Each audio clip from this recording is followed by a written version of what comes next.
Isu uranium di Freeport itu ramai sekali ya, tapi jarang yang dengar dari orang dalam. Saya kerja 20 tahun di sana.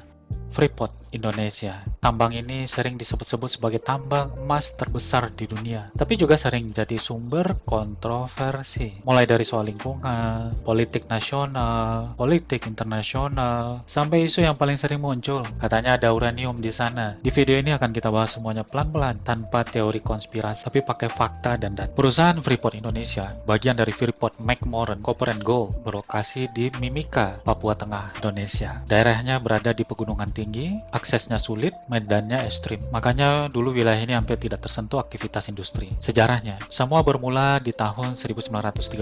Seorang geolog Belanda bernama Jan-Jacques Dozy melakukan ekspedisi di Papua, Irian Jaya. Dalam ekspedisi itu dia menemukan sebuah gunung yang sangat kaya mineral. Gunung itu dinamakan Erzberg, artinya gunung biji. Dozy mencatat temuannya, tapi saat itu temuannya tersebut belum bisa ditambang. Kenapa? Karena teknologinya belum siap, akses ke Papua juga sangat sulit, politik dunia yang sedang menuju perang dunia. Temuan Dozy akhirnya tidur puluhan tahun. Baru setelah Indonesia merdeka, cerita ini berlanjut. Pada tahun 1967, di era kepemimpinan Presiden Soeharto, pemerintah Indonesia menandatangani kontrak karya dengan Freeport. Ini adalah salah satu kontrak pertambangan asing pertama di Indonesia. Dan dari sinilah nama Freeport mulai dikenal. Produksi tambang resmi dimulai pada tahun 1972.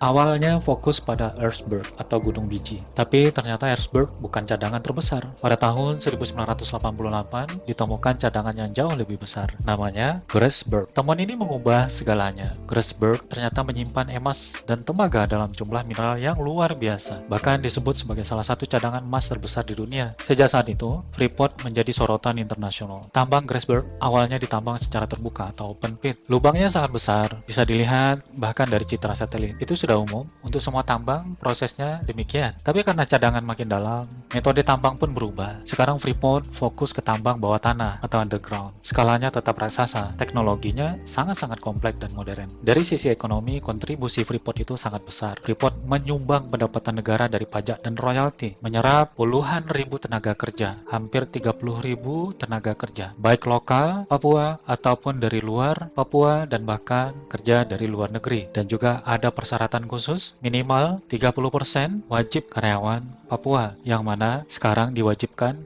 50%, dan jadi salah satu sumber ekspor mineral Indonesia. Bagi Papua, Freeport membawa infrastruktur yang sangat banyak, bandara di kota-kota, jalan yang sangat lebar dan panjang, rumah sakit, sekolah-sekolah yang sangat banyak, stadion olahraga, dan lainnya. Walaupun tentu saja tidak semuanya dampaknya terlihat positif oleh masyarakat, karena tidak tahu. Di sisi lain, Freeport juga menuai banyak kritik. Salah satunya soal lingkungan. Ada perdebatan panjang soal pembuangan tiling atau limbah dari kegiatan pertambangan, soal dampak ke sungai, dan soal ekosistem sekitar. Topik ini sampai sekarang masih jadi bahan diskusi dan penelitian. Namun sudah banyak solusi yang diberikan dan ditawarkan ke pemerintah oleh Freeport, tidak ditanggapi. Seperti penggunaan limbah tambang atau tiling untuk membuat bahan dasar, bahan-bahan konstruksi, batu bata, piling, dan lain-lain sebagainya, tapi tidak ada komitmen dari pemerintah. Juga isu soal keamanan dan sosial. Wilayah Freeport sering jadi area sensitif. Pernah terjadi konflik, pernah terjadi aksi protes, pernah juga terjadi insiden keamanan. Ini menunjukkan bahwa Freeport bukan sekedar tambang, tapi juga isu politik nasional dan juga internasional dan sosial yang sangat kompleks. Sekarang kita masuk ke bagian paling sering bikin heboh, isu uranium di Freeport. Banyak yang bilang Freeport sebenarnya menambang uranium. Uranium itu disembunyikan. Uraniumnya dibawa ke luar negeri. Pertanyaannya, benarkah? Tidak ada bukti uranium ditambang di Freeport. Freeport Indonesia secara resmi hanya menambang emas, tembaga, dan perak. Karena 3 serangkai itu ada pada rangkaian unsur kandungan mineral murni. Ada emas, pasti ada tembaga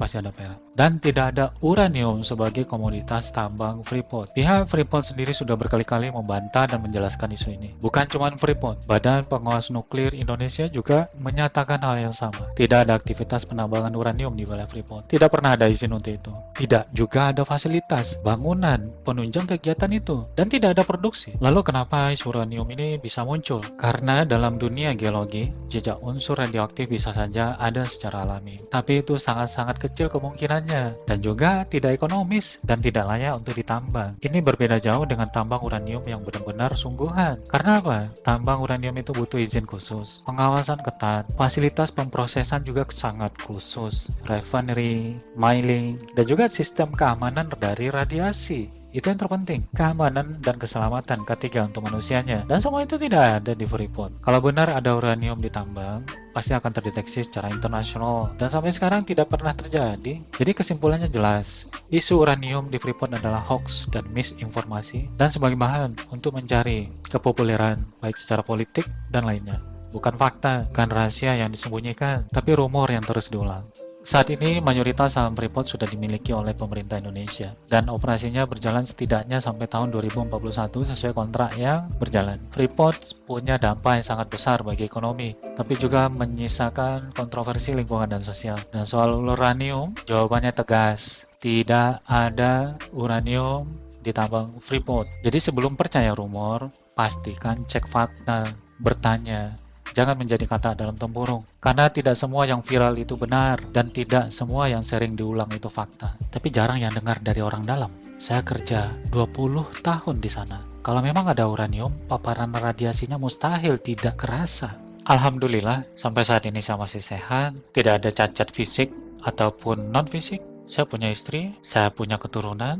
Begitu juga dengan hampir 35.000 karyawan Freeport lainnya. Apakah Anda tahu apa dampak terhadap seorang manusia jika terkena atau terpapar radiasi, baik itu minim, sedang ataupun berat, cacat fisik, cacat non-fisik, permasalahan dalam reproduksi, dan lain-lain sebagainya. Bagaimana? Fakta atau masih percaya? Sesuatu yang viral belum tentu itu fakta. Dan tidak semua yang sering diulang itu adalah fakta. Stay safe.